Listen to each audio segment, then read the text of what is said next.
E hoje eu queria que você explicasse um pouco o que a gente chama de vinho tranquilo, entre aspas, tranquilo. Por quê? Vamos então, inicialmente, a essa grande separação, minha amiga Natália, dos vinhos tintos de mesa, daqueles que são mais adocicados e daqueles que são realmente doces, Natália. Beto, vamos lá. A gente tem duas categorias de vinho, que são os vinhos suaves e vinho fino.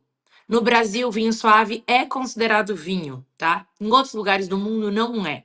Por quê? O que é o vinho suave? O vinho suave é aquele que é feito com uvas vitilambruscas, ou seja, são uvas que são boas para comer in natura, para fazer suco de uva, para fazer geleia, mas elas não são tão boas para fazer vinho.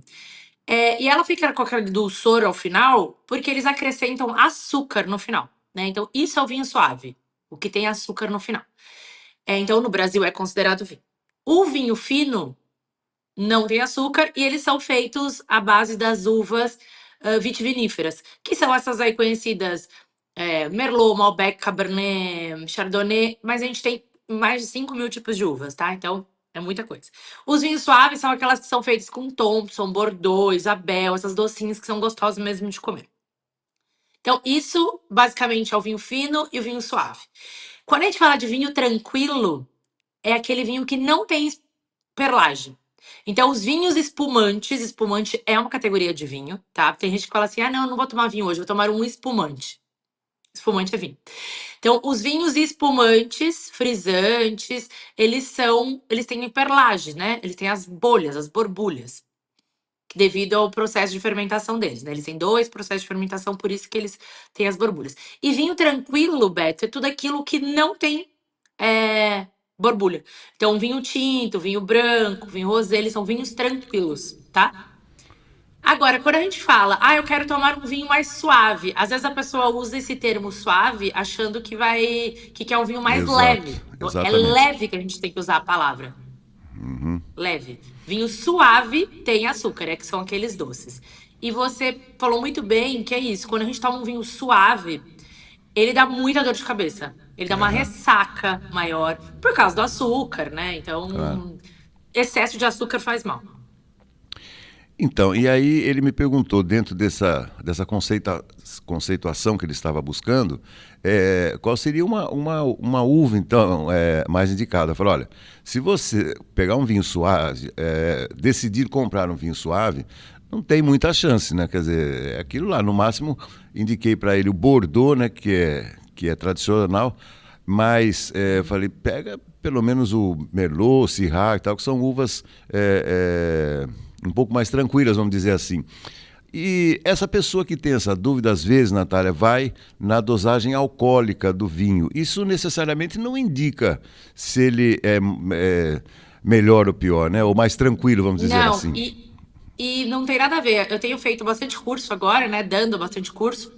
E aí a gente vê, às vezes eu pego um branco, tem 13% de álcool, a gente vai para um tinto com 12. Só que na boca o tinto é muito mais intenso, por causa do corpo dele. Então o álcool não tem nada a ver com o corpo do vinho.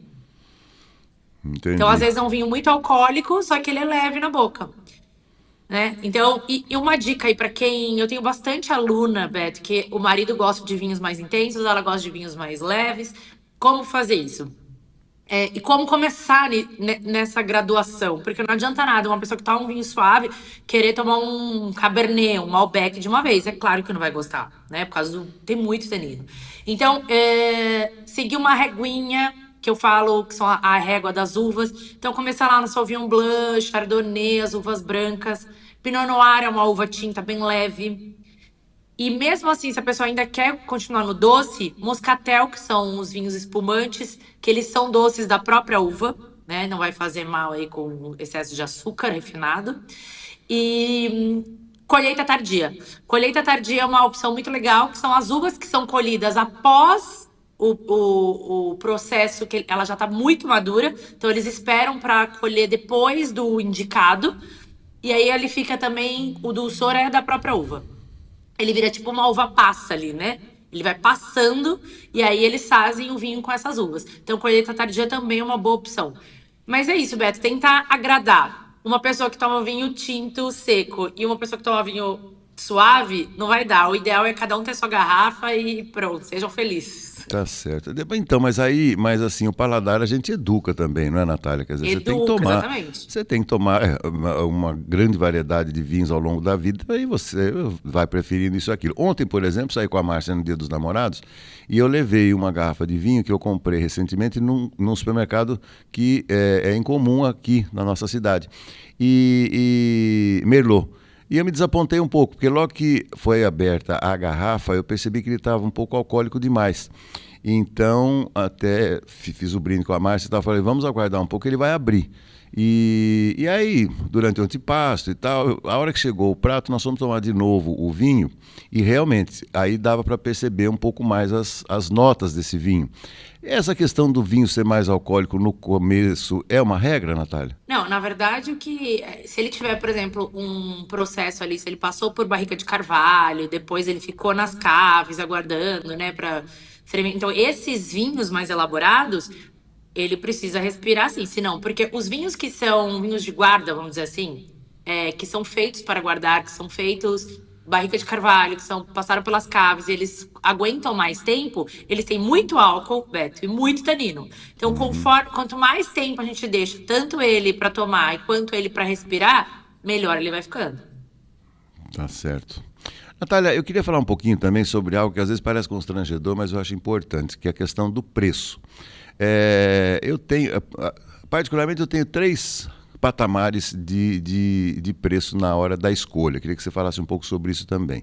Bom, o primeiro patamar, assim, quando você está assim, meio, digamos assim, desprevenido, né? Não tem lá uma garrafa próxima, você vai para um supermercado ali, porque você precisa de um vinho e tal. Então, eu vejo que tem vinhos, às vezes, na promoção, claro que são os vinhos chilenos, aqueles que você já recomenda para não comprar, que são entre 20 e 30 reais, mas tem assim, vamos dizer, tem uma categoria que vai até uns 30, 35 reais, depois já salta para vinhos de 50 a 100 reais, de 100 aí já salta para 150 e lá vai pedra. Para quem não é conhecedor do mundo dos vinhos, e você dá para fazer alguma relação entre preço e qualidade, Natália? Dá, Beto. Ali, a faixa entre 50 e 100 reais, a gente acha muito vinho bom. Vinhos chilenos, mas tentar fugir do reservado, da palavra reservado, que são vinhos que não, né, não tem muita boa qualidade. E quando a gente fala de vinhos europeus, vinhos portugueses. Às vezes a gente acha um vinho de 100 reais. Entre Portugal, entre França, Espanha, o de Portugal vai ter o melhor custo-benefício. Em qualidade, ele vai ser melhor que os outros. Então, falando de Europa, eu iria para um vinho português.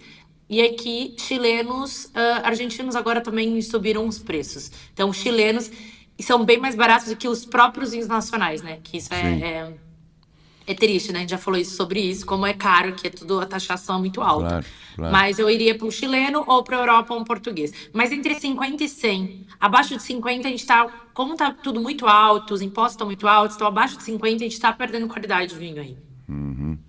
Bom, e existem vinhos mais assim populares, vinhos conhecidos, né? Que a gente acaba escolhendo, porque a gente presume, né, que por serem vinhos mais tradicionais, eles tenham mais tradição na elaboração desses mesmos vinhos, né? Porque a gente sabe que muda, né? Muda a safra, mudam as condições climáticas, etc. Mas quanto aos vinhos portugueses, Natália, uma coisa que me chama a atenção é que eles têm uma pouca... Claro que eu estou enganado, né? Mas eles têm pouca variação de tipos de uva, Natália. Não, isso é um engano. Talvez o que você veja, né? O que venha pra cá, talvez, mas eles têm muita. Ó, de uvas deles, autoctones, tem mais de 200 ou 300 tipos deles. Fora que eles usam as francesas, Malbec, Cabernet. Então, só deles tem cerca de 200 uvas. Então, e eles são muito, você vai ver muito nos vinhos portugueses, blends, né? Você vai ver Sim, muitos cortes. Você não vai ver vinhos varietais de uma única uva, você vê com várias uvas. E eles usam bastante uvas deles, né? Touriga Nacional, Arinx, você vai ver bastante. Mas eu acho que é porque você talvez não está acostumado a ver ou pegar rótulos portugueses para ler, Beto, porque tem muita variedade de uva. porque eu vejo que às vezes uma das indicações para vinhos portugueses é você se guiar pela região e não exatamente pela uva. É. É, porque ali são estilos diferentes. Um país tão pequeno, né? Eu estive lá agora e a gente tava. Eu falei muito sobre isso lá, assim, com meu marido. Porque, imagina, a cidade de São Paulo tem 11 milhões de habitantes. A cidade, né? Ali, região metropolitana toda, cerca de 40 milhões, né? Sendo ABC, tudo. Portugal tem 10 milhões de habitantes, Beto. Então, Uhum. Portugal inteiro é menor do que a cidade de São Paulo. E como um país tão pequeno pode ter tanta variedade de estilos de vinho. Então a gente vai pro Dão, é um estilo, a gente vai pro Sim. Minho, é outro estilo, a gente vai pro Douro, é um completamente diferente. Lisboa tem vinhos incríveis, Alentejo. Então, aí precisa um pouquinho mais, né, estudar as regiões, mas eu lá procurava só por região. Falava, hoje eu quero tomar um vinho mais encorpado, vou pro Sim, Douro. sim. Eu quero um vinho mais fresco, vou pro vinho verde, no Minho. Então, é incrível. Lá realmente, você escolher por região faz a diferença. Mas é que volta aquela tecla, né? O importante é você ter a experiência, né, Natália? A experiência. Não necessariamente ficar sempre com o mesmo vinho, com a mesma uva. Aí não tem graça, né? Não tem graça. E eu ia no supermercado, eu pegava vários vinhos que eu nem conhecia, eu nunca vi na vida, né? Então tinha vinho lá de 2, 3 euros, vinhos com preços assim incríveis que eu peguei, eu trouxe alguns. Eu até abri um vinho verde com umas amigas minhas, elas apaixonaram, elas tiraram foto. Aqui no Brasil eu não acho, elas falaram que quando for pra lá vão achar, e era 3 euros. Então, Uhum. sempre sair do mesmo, né?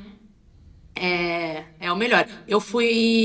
A gente viu Peramanca lá, né? A gente foi no Cartucha, a gente viu Peramanca. Como eu já provei Peramanca, não queria, não fiz questão de comprar. Mas, para quem nunca provou e quer provar lá, os vinhos têm bom preço. Mas, por exemplo, eu conheço muita gente que já provou, já comprou o vinho, que aqui é caríssimo no Brasil, né?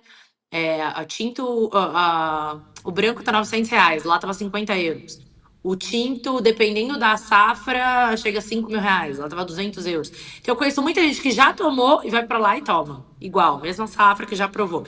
Então, eu falo, vai pra outros vinhos, né? Não que não seja bom, mas tem outros vinhos também Sim, sim, excelentes. sim. Então, às vezes, você perde a oportunidade de provar outros vinhos pra tomar sempre o mesmo. Pô, mas É uma pena. comprar uma garrafa de peramanca por 200 euros vale muito a pena, né, Natália? Vale.